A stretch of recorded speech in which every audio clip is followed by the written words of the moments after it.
Welcome to Just One Q. I'm Dr. Melissa Horne, a diversity, equity, and inclusion advocate. In this podcast, I chat with industry experts and thought leaders about the latest trends related to diversity, equity, and inclusion in the workplace. Each episode, I ask just one question tied to current events. The goal is to leave you with the tools that you need to drive change in your own life, both personally and professionally. In recent years, journalists and major news outlets have come under fire for the lack of diverse and inclusive storytelling, to fully reflect their communities and to shine a light on the truth of people's lived experiences. So, what are news outlets doing to address these gaps in their reporting? How do journalists earn the trust of diverse communities? For today's question, I'm asking, how does engagement foster inclusive storytelling in journalism? And to answer today's question, I'm joined by Lindsay MacKenzie. Lindsay, thank you so much for being here. Thanks for having me, Melissa. So a bit about Lindsay. Lindsay is a practice community connector and builder of meaningful human experiences. For nearly 2 decades, she's developed a career that's built an expertise in leading with empathy and determining unmet needs to develop trustworthy relationships for brands with their most important stakeholders.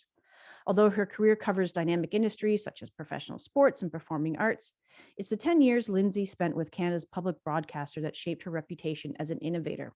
She blazed a trail for community engagement and journalism across the network and championed data-informed decision-making. As a strategic advisor, she used audience analytics to help senior editorial leaders make smarter assignment choices and guided the adoption of an EDI initiative to track representation in news coverage. Currently, Lindsay works for Deloitte as a senior consultant. So let's talk about this. We know that representation matters. We know that there's a lot of opportunity for journalism to do better when it comes to the stories that they tell and engaging communities. So what does engagement look like and how can it foster better inclusive storytelling in journalism?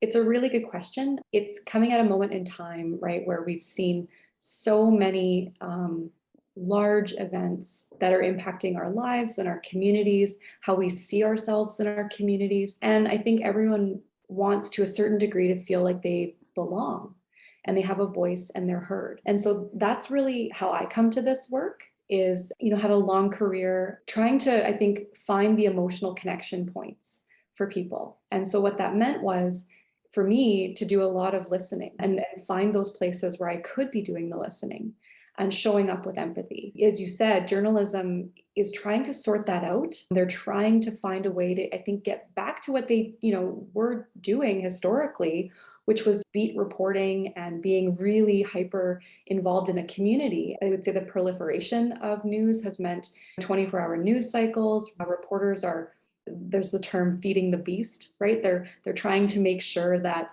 all of the radio, all of the digital, all of the television, all of the print real estate is full. And so what that sometimes means, right, is we need to stop and take a step back and look at ask ourselves the question, right, how are we meaningfully engaging in the places that we're telling stories from? So tell me about, I know that you helped lead this initiative in Winnipeg and around community engagement. So tell us a bit about that, because I know that you spent time trying to tackle this issue around inclusive storytelling. Right. So I would say about 3 years ago, it was something that the public broadcaster was only sort of inching into, and they created a role in Manitoba for community engagement.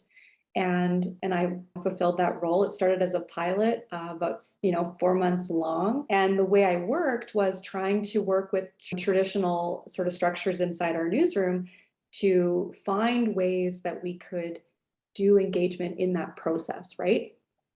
And so that meant looking at the issues of our communities, seeing where we could get involved. And it started as a project around the federal election at the time. We had a reporter and a producer who wanted to really look at why a certain district or a certain voting area had really low turnout across the country. And so they went door to door actually talking to people who lived there, and they wanted to do something more with that. My conversation at the time was, so this is great. We're doing these stories. People that follow CBC and read our coverage, they're going to observe this. They're going to read this. But what is our outcome here? If our question is, why is there low voter turnout? How do we catalyze a conversation around that? And it's about, again, bringing communities together, those that maybe follow CBC quite a bit, but those who really don't, because for one reason or another in their life, the news agenda isn't top of mind. They're worried about making sure that breakfast is on the table, or kids are getting to school, or a bill has to get paid, or and around meeting basic needs. That's not happening. And so what we did was, we actually, at the time, it was before COVID, we had a block party event, but what it was around, okay, what are the basic needs of this community to invite them so that we're getting that sense of community and belonging. And we can also have a conversation about voting and what that looks like. We worked with community resource organizations in that area to put together hygiene kits, to serve a meal, to look at food hampers. And we also invited voting agencies to talk about, okay, do you need ID when going to the poll? What does that look like? And had all of them, the people that were the candidates in that area, actually coming to meet with people who lived there, right? And having those conversations. And then that informed what our coverage looked like on radio and online and on television. It became this really important moment for both the journalists and as well as the community to kind of, I would say, have a conversation about those connecting points, right, between relationship and election and community. And so that's kind of how it started. It built into something bigger in terms of those kinds of events. And really, for me, the more I got into this work of community engagement in journalism, it became really clear that it needed to be the voice of citizens that was coming into the newsroom.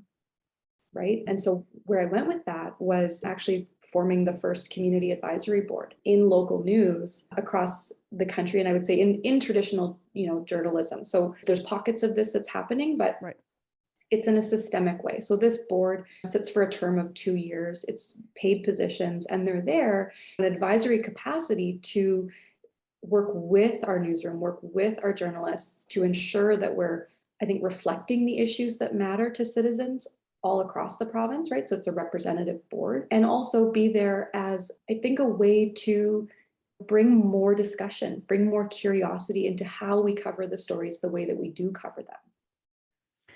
That's really interesting. So tell me about how, as I sort of read in the bio, that you also created or championed data-informed decision making, and that you created an EDI initiative to track representation in the news coverage. So how does that play out, and how does that sort of help support the idea of inclusive storytelling?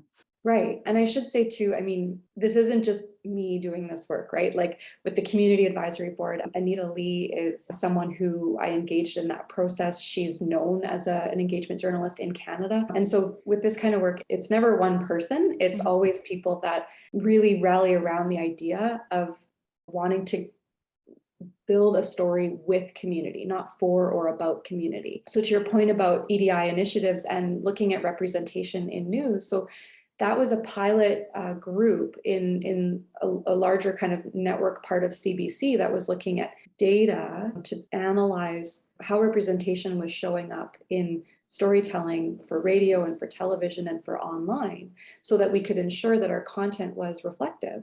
And so I took that idea and I said, well, Manitoba can do this. We can do this here. We can track these things too.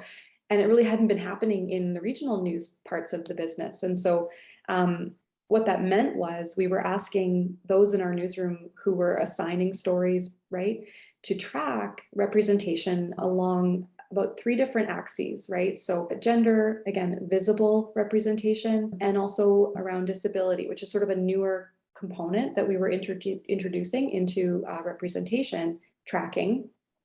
And what that did was it helped us have conversations around I would say, the intersectionality of data. So we're tracking along those, 3 core kind of attributes, but then we're also looking at how that particular guest or source was being used in terms of their expertise, right? What they were speaking to. Were they an expert? Was it lived experience? And what were they speaking about, right? So was it about environment? Was it about education or, politics, health? And when you start layering the intersectionality of that data, it reveals something. It can tell you a story. Are we only talking to white male voices in a political space, right? Or in an environmental space? And is there an opportunity for us to examine the story process and the guests that we're using from an inclusive lens, so that we're ensuring that, maybe women and their perspective around environment, or Indigenous people and their perspective around environment is being heard, right? So you start to see some of those gaps And I always sort of said it's not a good or bad, it's not a judgment. It's just bringing curiosity to what that data is telling you about how you gather the stories in a way that is considering an inclusive mindset. I want to go back to something that you touched on because I thought it was really interesting. So you mentioned about the community engagement and that you were creating stories or telling stories with the advisors, with the community. Can you tell me a little bit more about what that means? What does it mean to create with? Because I think you'd said not for and Yeah. maybe not necessarily by, but with.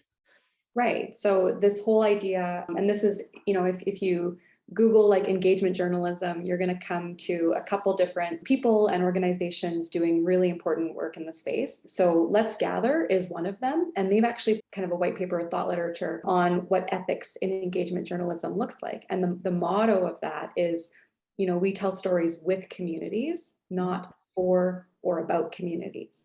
And so there's an inclusive language to that. And so that's really what that means is when you're considering examining an issue that needs critical perspective that a journalist brings, right, as the voice of the citizen, you need to consider how you're going to do that with that community that's impacted by that issue. And so for me, that can look like a smaller working group that's struck to really examine the issue and how it's impacting those particular, it could be communities, could be individuals, could be organizations, right? And then where are the mechanisms that you're building in feedback? So are there surveys? I've worked with a colleague in Calgary who uses a texting tool so that she's texting with these communities on a regular basis to sort of learn and understand. But the important thing in the process of with is that this journalism or the storytelling way of working always is thinking about that feedback loop. How are we always consulting around the people impacted by this issue, as opposed to looking at it from an issue specific lens and sort of separating yourself from what is sometimes really complicated, right? Being in community or being a journalist and using words like community and relationship building can sometimes feel uncomfortable because as a journalist, historically, you're supposed to be a little bit removed so that you can, in a sense, preserve your impartiality. Right. And yet I think there's a change that's happening where, and I'm a proponent of this, is sort of saying that we need to adopt the position of being almost like a participant researcher, right? Right.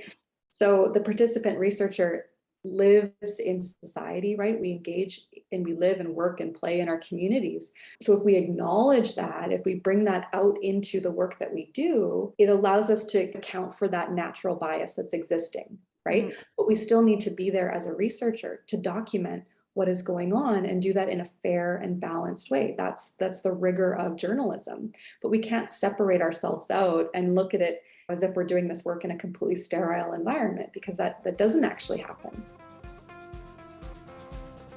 Great teams fuel great business. In the office, on the road, in the field, and around the world, your people are working together to make it happen, to make something new, to do something better, to delight customers again and again. At Dialectic, we believe that even the best teams can get better. Dialectic is a learning company obsessed with helping teams reach their potential. Using person-centered, empathetic design and social science research methods, we build digital and in-person training that helps your people build habits that unlock enthusiastic collaboration and true belonging. For example, Learning Snippets is a diversity, equity, and inclusion microlearning program that helps your people build inclusive habits in 3 minutes or less. Your team can practice living your organization's values with off-the-shelf programs like inclusive leadership, gender identity, or offsetting racial bias. Or let Dialectic design a solution tailored to your needs, from digital transformation and difficult conversations to disaster preparedness or design thinking. Learn more about how Dialectic could help unlock your team's potential at dialectic.solutions. And if you want to see how Learning Snippets puts DEI concepts into action, you'll find the link in the show notes. And now back to the show.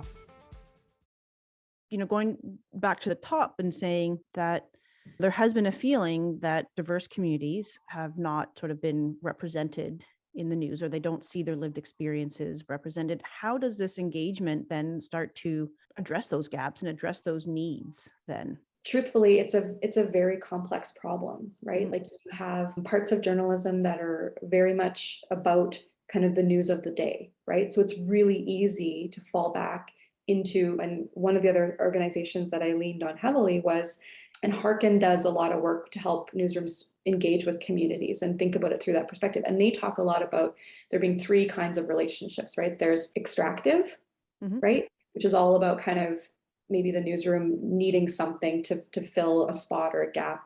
And then there's transactional, right? Like I need something from you, you need something from me. So maybe I'm, a person that's being impacted by an issue and I go to the newsroom and they tell the story about it, but it's transactional. There's really nothing beyond that point. And where you want to get to, especially with engagement journalism, is relational.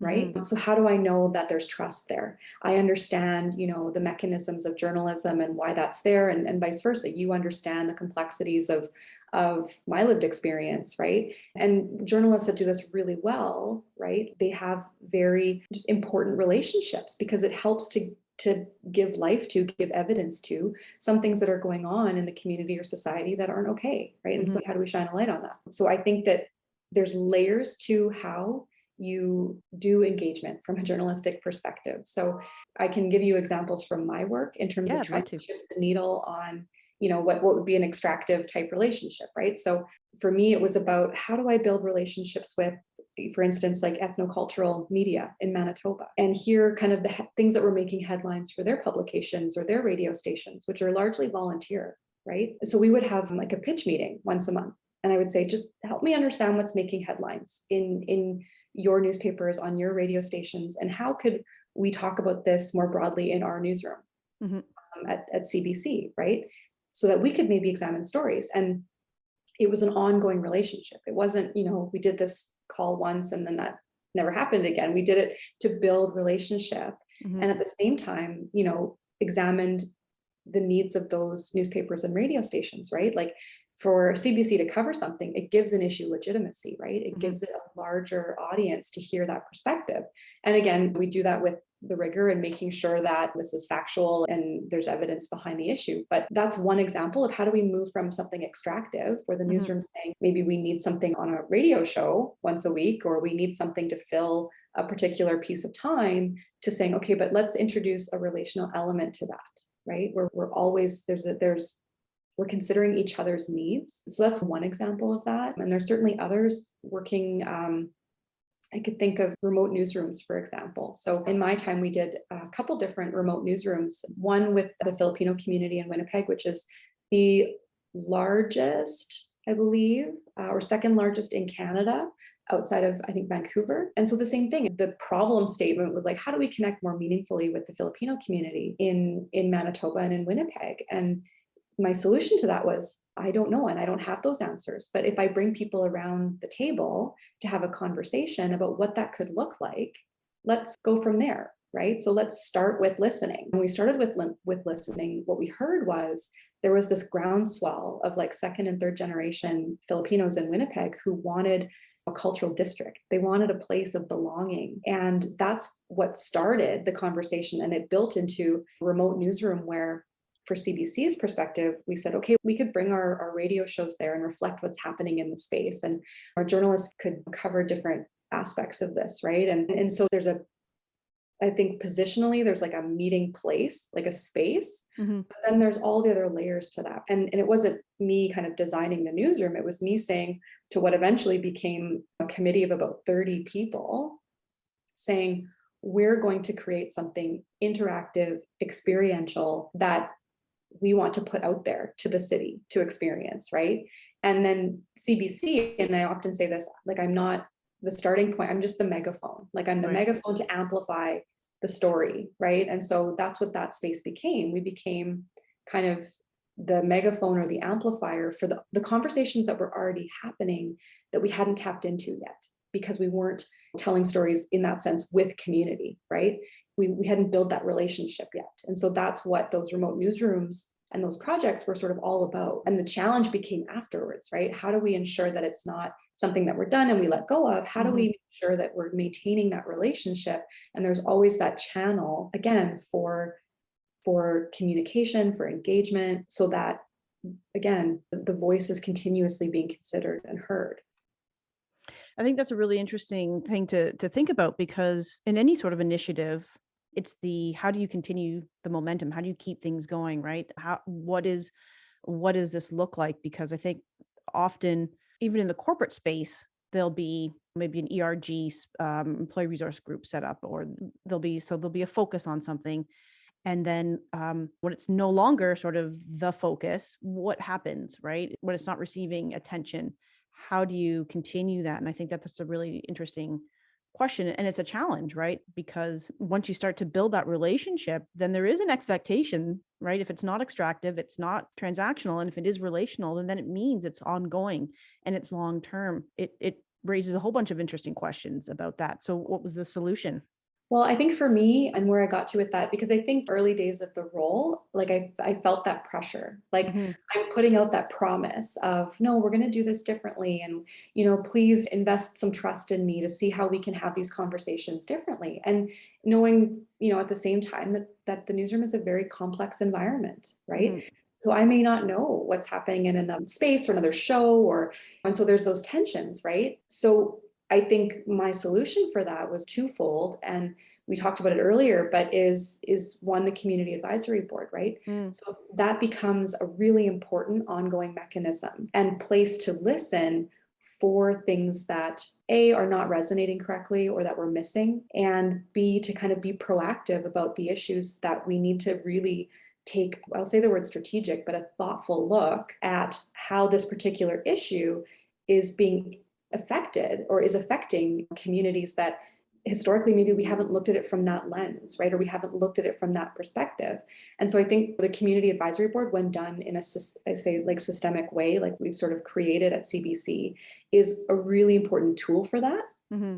Because even though that individual who worked on a particular engagement project might not be seated on that board, there's now a listening mechanism, right? There's Hmm. now a channel to bring forward that perspective. And I think data is another really important tool, right? Organizations are becoming more and more sophisticated in terms of the data they collect because they can see the behaviors that audiences are taking with the content, especially in news organizations today, right? Hmm. They have the benefit of huge amounts of content that they can actually observe actions and behaviors being taken. So when you layer on a reflection point, again, like the EDI kind of representation tracker, you can start to see choices and decisions that were and are being made by Hmm. those who are publishing news. And so you can start then using that data to have conversations about how representation is showing up in coverage. So, on the one hand, I think the community advisory board is proactive and responsive and reflective, right? Like, so there's a way to move kind of the conversation, qualitatively forward, I suppose. Hmm. And then the data piece of that really is around not only kind of checking the behaviors of audiences, right? Is this resonating? Are we relevant? Is this engaging? But then B, checking the behaviors internally of the organization, right? Yep.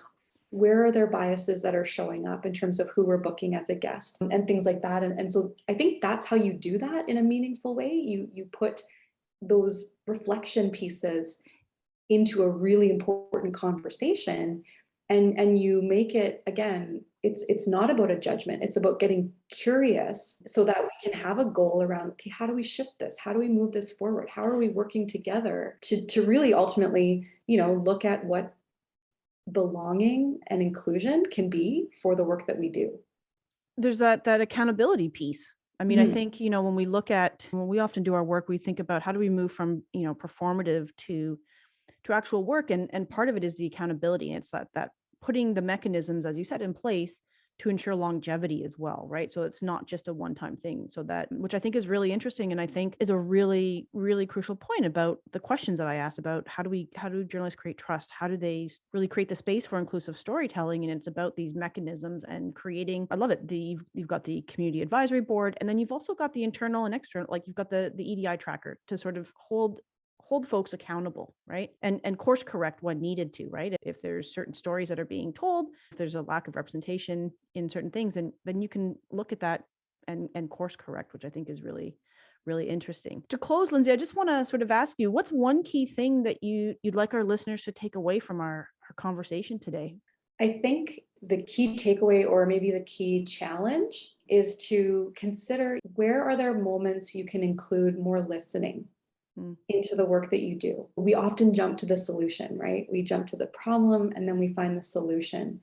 And I think what has helped me in learning, because we're all learning, I think, on this journey, is to kind of where's my circuit breaker for more listening. And I think the caveat to that, or like the add-on to that, is what is currently existing in maybe your workplace or your ecosystem where there's data or tools that can help to inform what that listening is telling you. So that's, I guess, why I say listening and data. It's like the qualitative and the quantitative, right? Mhm.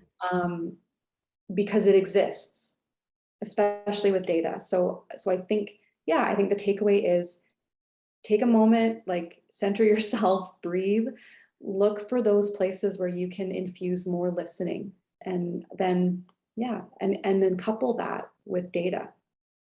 I love it. That's amazing. Lindsay, for those who are interested in learning more about your work or interested in keeping up with you, where can they go?